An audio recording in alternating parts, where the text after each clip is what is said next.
오늘 말씀은 창세기 49장 1절에서 12절까지 합독하겠습니다. 야곱이 이제 아들들의 미래에 대한 말씀을 하고 있습니다. 야곱이 참 슬프고 허무한 인생을 130년 동안 살았습니다. 그런데 이제 이 말년에 하나님은 이 야곱의 인생을 축복의 인생으로 바꿔주거든요. 그래서 그 130년까지는 참 험악한 인생을 살았는데 17년 동안 이 야곱이 147세에 이제 죽거든요. 그 17년 동안 하나님이 주신 복이 참 컸어요. 하나님의 은혜로 정말 하나님의 놀라운 채우심이 있었단 말입니다. 정말 노루를 이렇게 아름답게 살아가는 건 큰 축복이에요. 그래서 연세가 드신 분들은 그 생각을 잘 하고 사셔야 되고, 부모들이 연세 드신 분들은 이 노년이 아름다워질 수 있도록 정말 기도해야 되고, 이 야곱이 젊고 130세까지는 참 험악한 인생을 살았어요. 그런데 이제 요셉을 만나고 나서 그 남은 인생이 아름다운 말년을 맞이하게 되거든요. 그래서 정말 슬프고 허무한 인생을 축복의 인생으로 바꾸어 주신 하나님을 볼 수가 있어요. 이제 오늘 말씀은 이제 자식들에 대한 말씀이에요. 근데 보통 우리가 생각하는 것과 다른 말씀이에요. 잘 보시면은 이들의 미래를 예언하는데, 우리는 대개 우리 자식들의 미래가 잘 됐으면 좋겠다 뭐 이렇게 다 유언하잖아요, 누구나. 근데 오늘 유언이 그렇지가 않아요. 하나님이 이 이스라엘 후손들에게 이루어질 일을 말한단 말이에요. 그래서 야곱은 아들들의 성품과 행위에 따라 그들에게 복과 저주를 내리시는 하나님의 뜻을 전하고 있다는 사실이에요. 그래서 말씀을 잘 우리가 보셔야 돼요. 1절에 야곱이 그의 아들들을 불러 이르되 너희는 모이라. 너희가 후일에 당할 일을, 미래를 내가 너희에게 이르리라. 너희는 모여 들으라. 야곱의 아들들아, 너희 아버지 이스라엘에게 들을지어다. 라고 이제 자녀 하나하나에게 얘기를 해요. 여기서 먼저 우리가 꼭 깨달아야 되는 것은, 여러분, 복은 전승된다는 사실이에요. 여러분, 심는 대로 거둔다는 법칙은 없어지는 것이 아니에요. 특별히 그래서 지금 이제 연세 드신 분들이 어려운 것이 자녀들이 자꾸만 문화 차이를 얘기한단 말이에요. 엄마 세대와 우리 세대는 다릅니다, 이 얘기를 자꾸 한다고요. 또 세대 차이를 자꾸 얘기를 한단 말이에요. 그래서 가정마다 갈등이 생기는 거예요. 언제나 잊지 마셔야 돼요. 하나님은 우리가 하나 되기를 원하는데 가정에 같이 살아도 하나가 아니에요. 엄마 생각 따르고 자식 생각 따르고 심지어는 남편 생각 따르고, 이걸 어떻게 극복할 수 있느냐 꼭 잊지 말아야 돼요. 가정의 공통 분모가 하나님이어야 하고 말씀이어야 하나 될 수 있어요. 반드시 그렇습니다. 생각해 보세요. 아무리 시대가 변하고 문화가 변해도 그건 언제나 변하는 거예요. 그렇지만 영원히 변하지 않는 분은 하나님이 돼요. 영원히 변하지 않는 가치는 하나님 말씀이에요. 그래서 언제나 하나님과 하나님의 말씀 안에서 우리 가정은 하나 되자, 이래야 되는 거예요. 여러 세대를 살아도요, 가정에서 어느 집은 그런 분들이 있어요. 한 3대가 같이 살 수 있잖아요. 할아버지, 그러니까 아들, 손자. 어떻게 해야 하나 되냔 말이에요. 우리 가정은 언제나 하나님의 말씀에는 순종하자, 이러면 하나 돼요. 그래서 언제나 온 가족이 정말로 하나님 아버지를 경외하는 가정, 하나님 아버지를 경외하는 자녀로서 살아갈 때 정말 풍성하고 행복한 삶을 살아갈 수 있다는 확신이 있어야 돼요. 그래서 가정의 뿌리는 뭐냐? 하나님. 그래서 하나님을 신뢰하는 가정, 그리고 믿음을 전승하는 가정이 되어야 됩니다. 그래서 여러분이 반드시 믿음을 강조하는 유언을 하는 꼭 말년이 되셔야 됩니다. 뭐 이런 거예요. 나는 어떤 일이 있어도 꼭 하나님을 잘 섬기기 위해서 주일을 잘 지켜라. 주일은 네 날이 아니다. 하나님의 날이다. 이게 엄마의 소원이다. 또 한 걸음 더 나가서 꼭 내가 가정 예배를 꼭 드렸으면 좋겠다. 일주일에 한두 번이라도 꼭 가정 예배를 드려라. 그래야 온 가족이 한 마음 될 수 있다. 이것이 하나님을 경외하는 가정의 모습이다. 특별히 코로나 시대에 하나님은 우리에게 분명히 교훈을 주는 게 있어요. 분명히 교훈을 주는 게 있다고요. 그러니까 가정에서 혼자부터 시작하는 거예요. 나 혼자라도 가정 예배를 드리기 시작하라고요. 핑계 대지 말고. 그래서 이제 남편도 끌어들이고 자녀들도 끌어들이고 나 혼자부터 시작하는 거예요. 그게 중요하다고요. 가정에서. 교회에서야 뭐 신앙 있는 사람은 다 와서 하잖아요. 근데 가정에서 안 한단 말이에요, 여러분이요. 가정이 중요하다고요. 여러분의 가정에 찬양이 있어야 되고 여러분의 가정에 말씀이 있어야 되고 정말 하나님의 임재하심이 여러분의 가정에서 경험돼야 된다고요. 이 코로나 시대에 왜 하나님이 이런 일들을 주겠어요, 지금? 잘 생각해 보시라고요. 그래서 정말 여러분의 가정이 하나님 중심의 가정이 되어야 되는 거예요. 이제 자녀들을 위해서 이제 하나하나 이렇게 얘기를 하잖아요, 지금요. 근데 여러분이 이제 자녀들을 위해서 언제나 이렇게 기도를 하는데 언제나 중요한 것은 먼저 재능보다 큰 인격을 달라고 기도를 하세요. 뭘 잘하고 못하고보다 더 중요한 거, 공부를 잘하고 못하고 뭐 돈을 잘 벌고 못 벌고 직장이 좋고 안 좋고 그것보다 더 중요한 게 인격이에요. 여러분 요새 봤잖아요, 여러분. 아이 박원선 시장 그런 사람들 똑똑한 사람이에요. 그런데 성적으로 추행하니까 본인 자신이 이거 못 이겨서 자살하잖아요. 왜 그런 걸 보면서도 깨닫지를 못하세요? 언제나 잊지 마셔야 돼요. 재능보다 큰 인격을 주옵소서, 영향력보다 큰 겸손을 주시옵소서. 바로 나와요. 3절 이제 큰아들이에요. 루벤아 너는 내 장자요 내 능력이요 내 기력의 시작이라. 위풍이 월등하고 권능이 탁월하다마는 똑똑했다는 얘기잖아요. 물의 끓음 같은 너는 탁월하지 못하리니 내 아버지의 침상에 올라. 아버지의 첩이었던 비라와 동침했어요. 더럽혔습니다. 그가 내 침상에 올랐도다. 성적으로 범죄했다는 얘기예요. 그래서 너는 탁월할 수 없다고. 탁월함을 잊어버렸다고. 우리 보잖아요. 그래서 언제나 잊지 마셔야 돼요. 뭘 잘하고 못하고보다 더 중요한 거 거룩한 삶.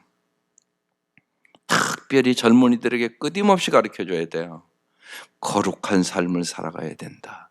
특별히 이 시대에 성적으로 깨끗해야 된다. 하나님 더러움은 쓸 수 없어요. 여러분 집에 금그릇도 있고 뭐 은그릇도 있고 질그릇도 있고 여러 가지 그릇 있잖아요. 근데 똥 묻은 그릇 쓸 수 있어요? 못 써요. 일단 그릇은 어떻게 해야 돼요? 깨끗해야 돼요. 그런데 성적인 범죄를 하면 주님이 뭐라고 지금 써 있어요? 더럽혔습니다. 더럽다고 얘기하는 거예요. 너는 더러운 그릇이 됐다고. 네가 참 위풍이 월등하고 권능이 탁월했지만 너는 쓸 수가 없다고. 더러워서. 지금 그렇게 말씀하는 거예요. 그래서 꼭 거룩이 목표로 살아야 돼요. 특별히 우리가 성도잖아요. 성도가 성도답지 않으면 쓸 수가 없잖아요. 그래서 성도다운 성도. 그럼 어떻게 된다고요? 거룩한 삶. 이 루벤은 거룩하지 않아서 하나님이 복을 줄 수가 없다고. 지금 그 아버지가 지금 그렇게 얘기를 하고 있는 거예요. 안타까워서 하는 얘기겠죠. 그 다음 두 번째, 시므온과 레위는 형제요 그들의 칼은 폭력의 도구로다. 네오나 그들의 모에 상관하지 말지어다. 내 영광아 그들의 집회에 참여하지 말지어다. 그들이 그 분노대로. 여러분, 분노가 사람을 망하게 만들어요. 사람을 죽이고 그 열기대로 소의 발목 힘줄을 끊었음이로다. 그 노여움이 혹독하니 저주를 받을 것이요 분기가 맹렬하니 저주를 받을 것이라. 내가 그들을 야곱 중에서 나누며 이스라엘 중에서 흩으리로다. 이 시므온과 레위는 왜 이 저주를 받았냐? 야곱의 딸 디나가 세겜에서 강간을 당했다고요. 근데 이들이 분노와 복수심으로 가득 차서 할례를 받으라고 얘기를 하고 들어가서 남자들과 다 죽였어요. 그 얘기를 지금 여기 하고 있는 거예요. 여기 그래서 우리가 중요해야 될 단어가 있어요. 분노와 노여움. 아주 중요해요. 분노가 사람을 망하게 만든단 말이에요. 그래서 우리가 감정을 잘 다스려야 되고요. 하나님 앞에 맡길 줄 알아야 돼요. 원수는 내가 갚는 게 아니에요. 복수 내가 하는 게 아니에요. 하나님이 해주시는 거예요. 이게 중요하단 말이에요. 하나님이 반드시 갚아주세요. 다윗이요, 사울이 날마다 죽이려고 쫓아다니잖아요. 그래서 죽일 수 있는 기회가 여러 번 있었어요.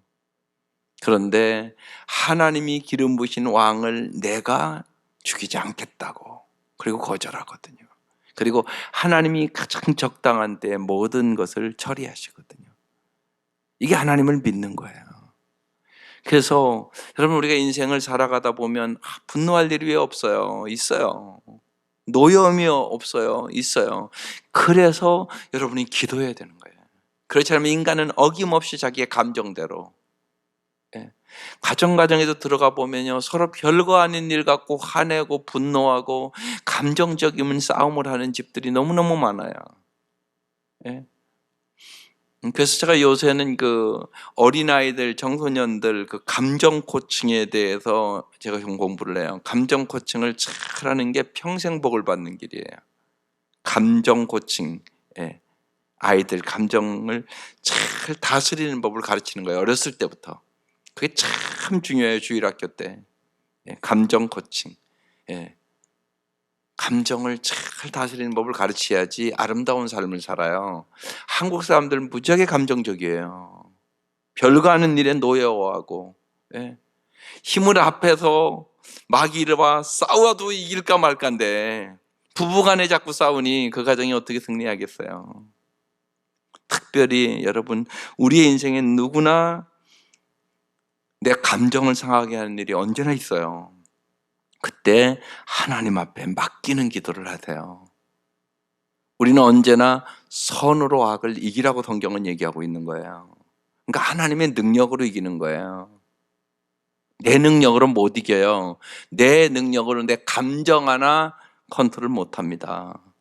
그래서 하나님을 내가 잘 알아야 되고 하나님 앞에 맡기는 법을 자꾸 배워야 돼요. 그래서 하나님의 능력으로 용서할 수 있는 거예요. 하나님이 우리가 용서의 사람이 되기를 원해요. 여러분, 만약에 요셉이요, 그 형들이 나를 팔아 그러고 분노 속에 살았다고 생각해 보세요. 요셉이 아름다운 인생 살았겠어요?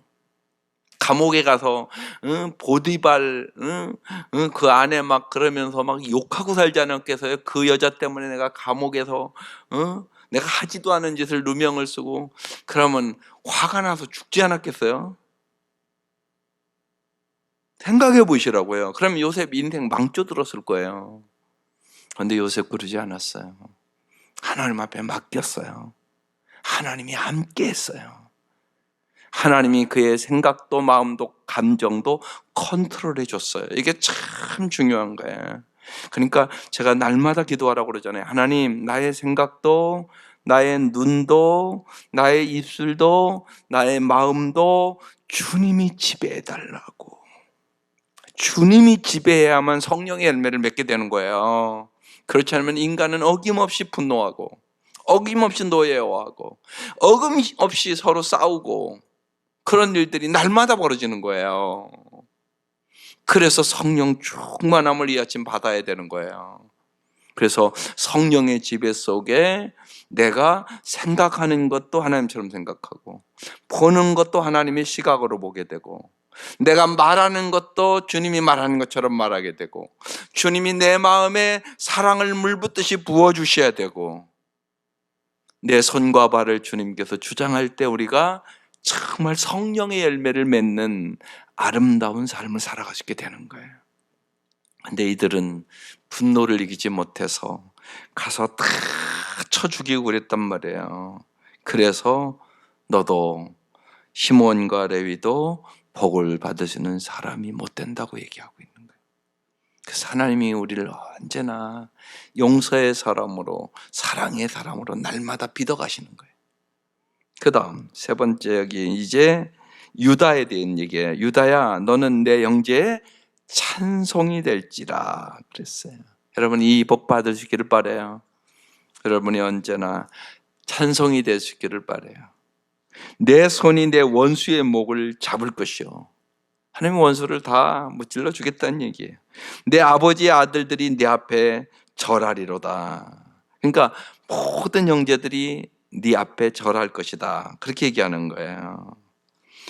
원수의 목을 잡는 이스라엘의 왕이 될 것이라는 것은 예언을 지금 하고 있는 거예요. 유다의 후손 다윗이 이스라엘의 왕 중에 왕이 되잖아요.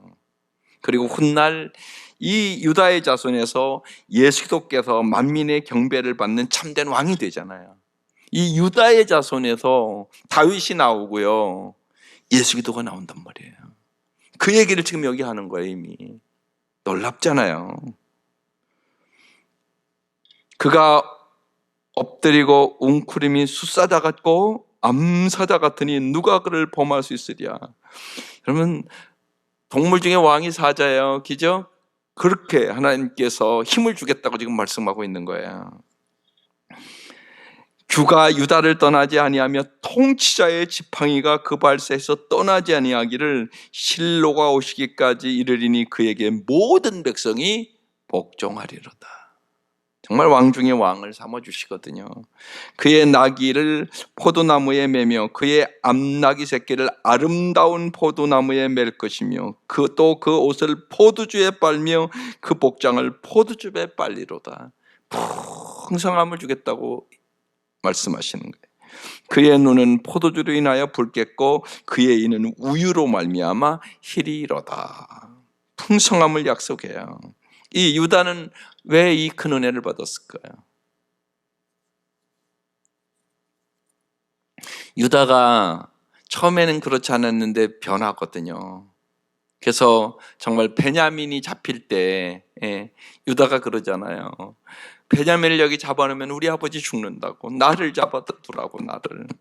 그가 기가 막힌 중보를 하잖아요. 중보를.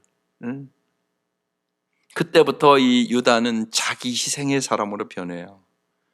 여러분, 이게 참 중요해요.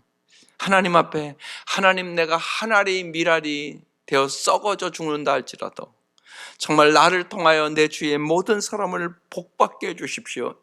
하나님이 이 기도 응답하신단 말이에요.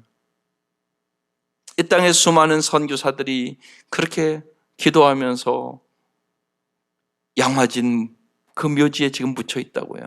그래서 우리가 이만큼 사는 거예요, 여러분. 그냥 우리가 우리 힘과 노력으로 이만큼 사는 줄 아세요? 아니에요. 하나님의 은혜로 우리가 이만큼 살았어요.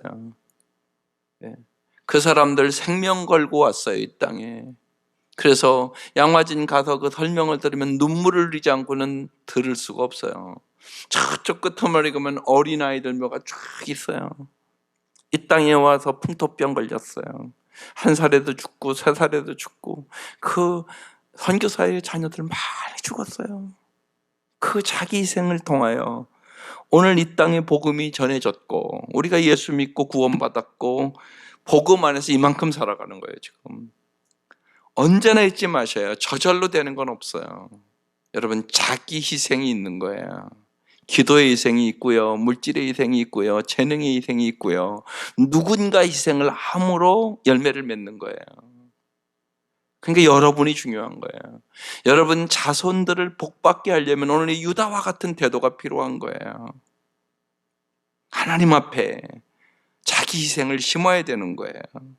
십자가를 지는 희생으로 말미암아, 그 예수 기도의 희생으로 말미암아, 주님이 희생의 십자가를 짐으로 말미암아 우리가 이렇게 사는 거고 구원받는 거잖아요.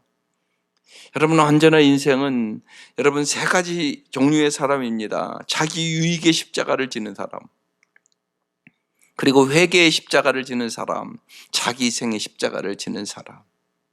예수님이 여러분 십자가에 돌아가실 때 거기 세 사람이 있었단 말이에요.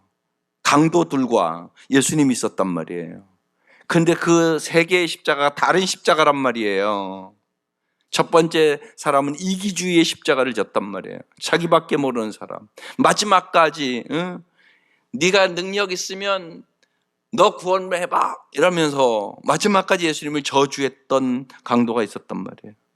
또 하나의 강도는 마지막에 회개한단 말이에요. 저 사람은 잘못한 게 없다고 그러면서 회개의 십자가를 지고 그는 구원을 얻어요. 그날 그 자리에서. 오늘날 얘기하면 교회 한 번도 가본 적 없어요. 그런데 마지막 회개예요. 그래서 그는 너는 나와 함께 낙원에 있으리라 그 음성을 들어요. 그리고 가운데 예수님의 십자가 있는 거예요. 자기 희생의 십자가. 그 십자가를 짐으로 온 인류가 구원의 길이 열리게 되는 거죠. 마찬가지예요, 여러분. 우리가 자기 희생의 십자가를 꼭 지세요. 그러시면 여러분 자자손손이 복받는 길이 열리는 거예요. 이게 유다의 삶이에요. 오늘 자녀들이란 얘기를 하고 있는 거야. 첫 번째 뭐라고요? 거룩해라. 거룩이 인생의 목표가 되어야 돼요. 여러분 언제나 잊지 마세요. 더 나은 성공이 아니라 더 나은 사람이 되게 해달라고 기도하세요. 한국 사람들은 너무나 성공에 집착해요.